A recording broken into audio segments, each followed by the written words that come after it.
India and Switzerland share close relationship and partnership. With me is the Swiss envoy to New Delhi to talk about this relationship. So, welcome to WION. This year is a special year for India and Switzerland. 75 years of establishment of diplomatic relationship. So, how do you see this relationship going forward? How will you characterize this relationship at a time when both countries are celebrating the 75th year of establishment of diplomatic ties? Well, thank you, Sidhant and WION, for having me on your show. Maybe before we talk about 2023, let's talk about 2022. Then you see from where we are coming and where I would like to go when it comes to our bilateral relations. So last year, our bilateral relations were on steroids. We had a number of high-ranking officials in Switzerland. We had the Minister of Finance, we had the Minister of Trade, of Innovation. We had also the president of the Swiss National Bank in town, in Mumbai. He took 3-4 days out of his schedule in order to have discussions on fintech, meeting the governor of the Reserve Bank of India.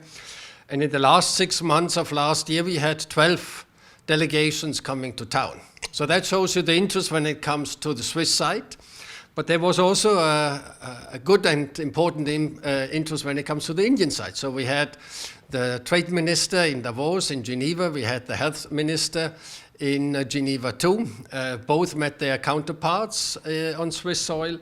And we had an important railway delegation. So if you have a look at last year, we discussed G20, we discussed fintech, we discussed digitalization, we discussed trade, innovation, railways. So a huge range of issues that were discussed at highest level. And for me, it was also very important that our people-to-people relations were up and running. And I think my colleagues in the visa center here at the Swiss Embassy did a good job. Some of my colleagues, ambassadors, had to excuse themselves for visa services not delivered, or not delivered on time, or not delivered at all. I received praise from the Ministry of External Affairs. So our people-to-people relations are at a very high, 111,000 visa applications were dealt with. Swiss is back. They could fly the whole year through, connecting Delhi and Mumbai to Zurich. We received the green light from the Indian Civil Aviation Authorities at the end of 2021. So 2022 was a good year for Swiss. And also Zurich Airport is a functioning airport on European soil. All these three things made that Switzerland turned into a very attractive destination, and we are very well positioned for 2023. And when it comes to 2023, I would say we have three important things that we would like to move forward. First, I would like to see our very high level of bilateral relations being accelerated. First, 75 years. Next year, India is celebrating 75 years of independence and an incredible trajectory. But for Switzerland and India, this means 75 years of friendship. India had chosen Switzerland as the very first country that India signed a friendship treaty with after independence. So on August 14th, 1948, we had the first friendship treaty of India with any given country, and that was Switzerland. So if you have a look at the world, it's so important that friendly countries work together. And we will celebrate our friendship next year, and we'll cater to our bilateral relations. And then when it comes to getting to the next level, I think there are two things. I was very much impressed last year to see how India is growing and climbing up the ladder when it comes to the World Innovation Index. So India is now 45, 46 in the World Innovation Index. But the trajectory is very clear, and the ambition is also to be among the top 20.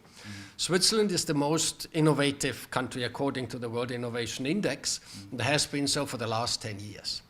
So the more India turns into an innovative country, the more the interests of Switzerland and India are converging when it comes to innovation. So I would like to see our innovation relationship being directed in a more strategic way. How can that be done? We would like to create a platform of the best ITTs in India, the best universities and Institute of Technologies in Switzerland, the most innovative companies in Switzerland and the most innovative companies in India, and then align the scientific policies of Switzerland and India accordingly. This would be the first time that Switzerland is trying to create an innovation platform of that kind worldwide. And if we are able to do that here in India, we would replicate that in about 20 other states. So that is the innovation trajectory that we have. And when it comes to innovation, I think there's one more point that is important. The more innovative India is and is becoming, the more intellectual property rights protection will be important for India. And that's also something where we have a convergence that I see. A more innovative India means an India that attaches great importance to intellectual property rights, something that Switzerland is attaching importance to as a small country with an innovative business community already, but there also is convergence happening. The most important thing for next year is that our trade relations will be accelerated. We have been negotiating with India for a number of years, and we have seen that India is open for business when it comes to trade deals. The proof of the pudding was given last year with Australia and UAE. And Switzerland, together with Norway, Iceland, and Liechtenstein, the European Free Trade Association countries, have a clear ambition to accelerate the trade negotiations. And for that, the State Secretary for Economic Affairs will visit Delhi at the beginning of February. Both sides will look into the negotiations and try to figure out how to accelerate the negotiations in order to wrap them up. So those are the three things for next year. To cater to friendly countries, which is incredibly important in the current international situation. Then moving our innovation relations to a more strategic level, and accelerating our trade negotiations.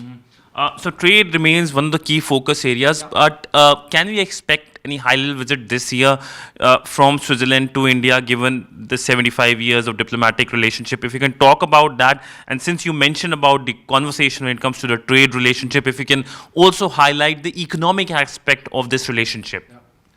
Actually, yes, I'm expecting the president of the Swiss Confederation coming to town. We are in contact with the Indian administration to make this happen. This would be definitely the highlight of this year. And it would, as you said correctly, be part of celebrating our 75 years of friendship, but also an important moment to move our economic relations forward.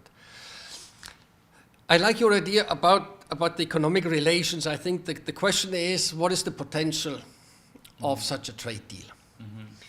Because if you understand the potential of the trade deal, then you will also have the ambition to wrap up a trade deal. So Switzerland is the number 20 when it comes to worldwide economies. So our GDP is $900 billion US. India's GDP is $3.2 trillion. So 3.5 times more bigger than Switzerland's. We are one of the most important financial centers. We are one of the most innovative countries. So this is just to set the stage. Now let's talk numbers when it comes to the potential that we have. There are 330 Swiss businesses physically present in India. In China, there are 1,000. So it means we could triple the presence of Swiss companies in India if we take China as one of the reference points. With China, we were able to wrap up a free trade agreement years back, including also intellectual property rights. If you have a look now at the United States of America, which is the biggest economy of the world, we are the number 7 or number 6 biggest foreign direct investor in the US.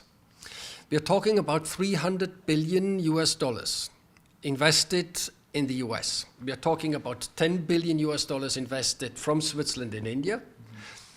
In the US, we are talking 300 billion. And only the research and development investments from Switzerland into the US are 10 billion US dollars. So the sky's the limit when it comes to the potential of Swiss businesses here and when it comes to foreign direct investments from Switzerland into India. So once you grasp the potential, I think the ambition to wrap up a trade deal will come with it as well. So trade remains another key focus area, but India is this year hosting the G20 summit. India is the president of the grouping, and it has invited you for the Sherpa track on the finance one. Yes. So how do you see this invitation? What Switzerland brings on the table when it comes to this specific aspect of G20, that's the Sherpa track on finance, where Switzerland has been invited by New Delhi? Yeah. Well, we are very grateful to the Indian government that Switzerland is invited again as a permanent invitee to the finance track. We have been part of the finance track since 2016. It can be explained. We are one of the biggest financial centers. And I think what we bring to the table is quite some know-how when it comes to new technologies, fintech. We are sharing that with India. I referred to the visit of the president of the Swiss National Bank with a keen interest in India's fintech space.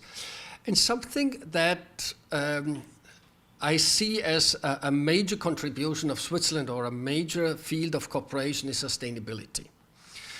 The Honourable Prime Minister is very much focused on turning India into a green country when it comes to energy and when it comes to the economy of India.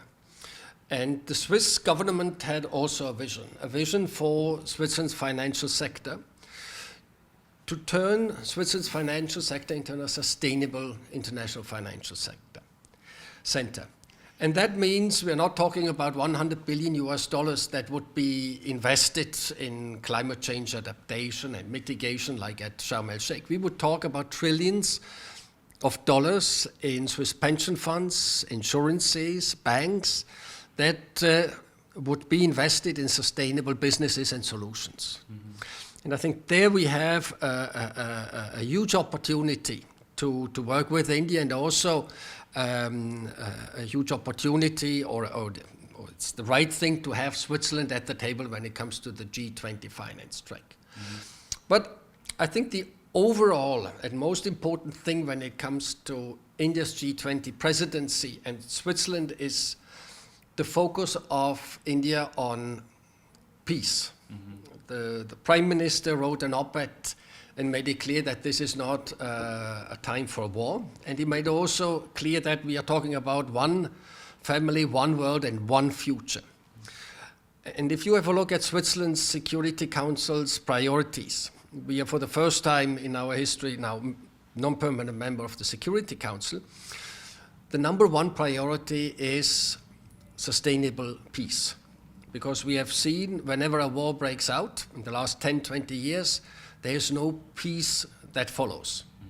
So the most important thing is that we keep the peace where it is and then try to foster peace where war is. So I think this is an overarching alignment between the objectives of India's G20 presidency and what we would like to achieve in New York.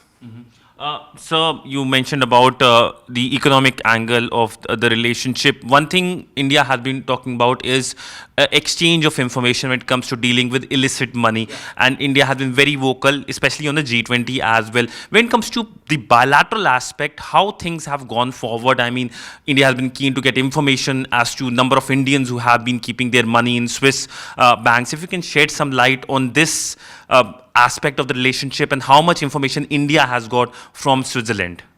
So in 2018, India and Switzerland signed a bilateral treaty on the automatic exchange of bank information. So on a yearly basis, between September and October, both countries are exchanging automatically information on bank accounts. So with that, the whole issue of bank information being exchanged is being catered for. So I've been here now for more than 2 years in India, and I've never heard anything of importance when it comes to our relations and transparency in the banking sector.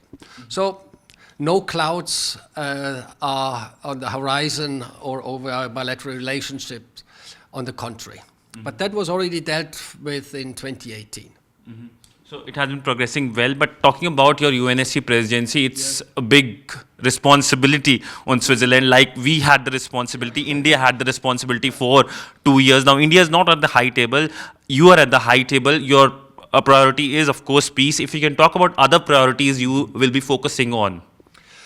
The other priorities are very Swiss priorities based on our foreign policy priorities. And one is the protection of civilians in armed conflicts. Switzerland attaches a lot of importance to the protection and upholding of international humanitarian law, with the founding of the International Committee of the Red Cross in the 19th century.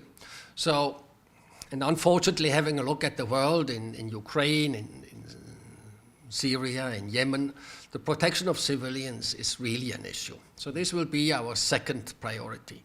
A third priority will be the link between climate change and security. And a fourth one, very much in line also with the reform objectives of India. We would like to see a more effective and transparent Security Council. So reforms of the Security Council, something that New Delhi has also been talking about.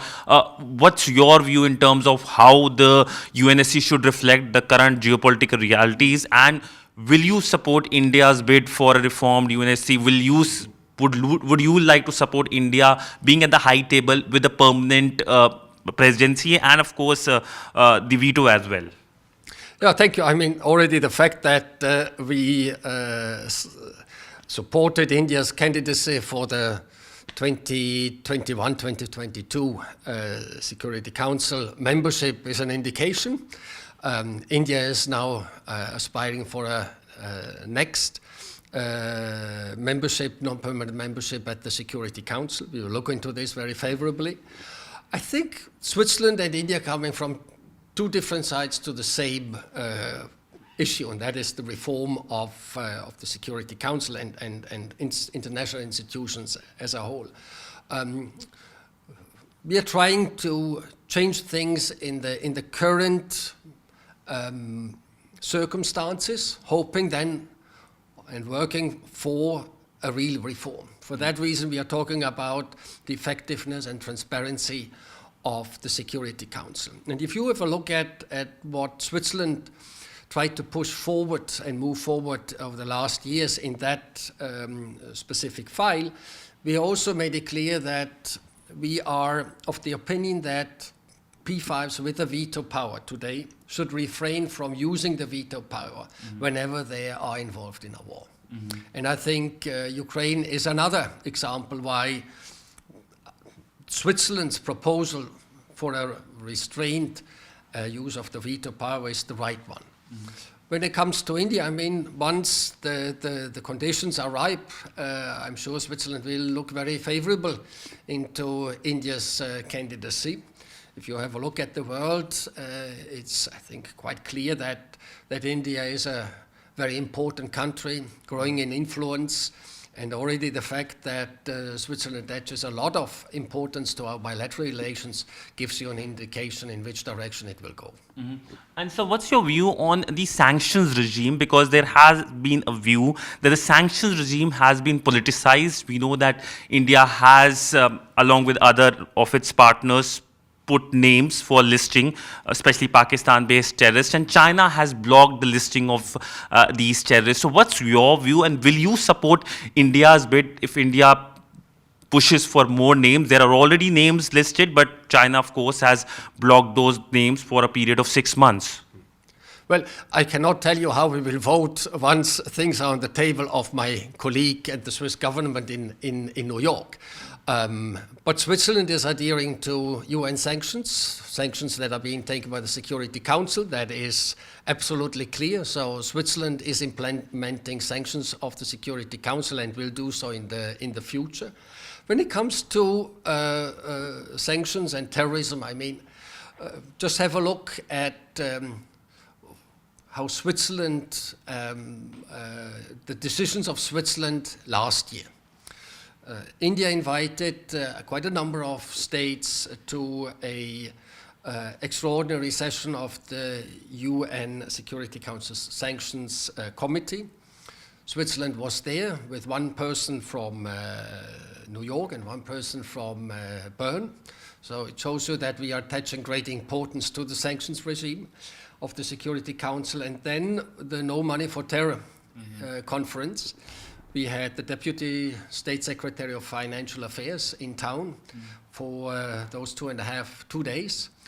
And our message was a very clear one, that we would like to see all international states adhering and then implementing the international standards when it comes to the fight against the financing of terrorism. So I think there we are very much aligned with India, and have been working with India on one of the very clear priorities of India's Security Council membership 2021-2022. So very briefly, and my last question to you is, Switzerland has had a cultural impact here in India thanks to Indian movies. How do you see it going forward? Because yes, there was a period in 90s when many of us have grown watching movies shot in Switzerland. There has been a lull in that now, it looks like, but how do you plan to take it forward, or how do you see this cultural angle to India-Swiss relationship? No, I mean, I'm so impressed to see how one person, Mr. Chopra, and a friend of him, a Swiss farmer in Bern, were at the beginning of an incredible people-to-people relationship. The fact that the biggest visa center worldwide of our network is in India shows you the vibrancy of our bilateral people-to-people relations. It's not a lull. If you have a look, a lot of there were two things. One is shooting a movie in Switzerland that is still being done, but it's also done in a lot of other countries. And then there's social media. Switzerland Tourism is working very much with popular figures in India. Shah Rukh Khan, or now the Olympic gold medal winner. And that's how we try to keep the attention level of our Indian friends when it comes to visiting Switzerland as a tourist destination. But what I think is important now is that the Indian people and the Indian administration and businesses understand what Switzerland has to offer beyond beautiful landscapes and cable cars and trains. And that is, as I said, Switzerland is the most innovative country of this planet. If you want to have if you want to tap into the most innovative bubble on this planet, you can do that in Switzerland. If you want to have a relationship with one of the biggest foreign direct investors, that is Switzerland too. So I think that is something that people do not see that much. The economic muscle that Switzerland has as a foreign direct investor, and also when it comes to innovation and research. So I think that is where I try to direct the attention of the Indian public to. But I'm incredibly happy that Indian tourists are visiting Switzerland. And by the way, a lot of Swiss tourists are also visiting India. Before the pandemic, my colleagues and friends in the Indian embassy in Bern, they were issuing between 40 and 50,000 visas. So it's a two-way relation.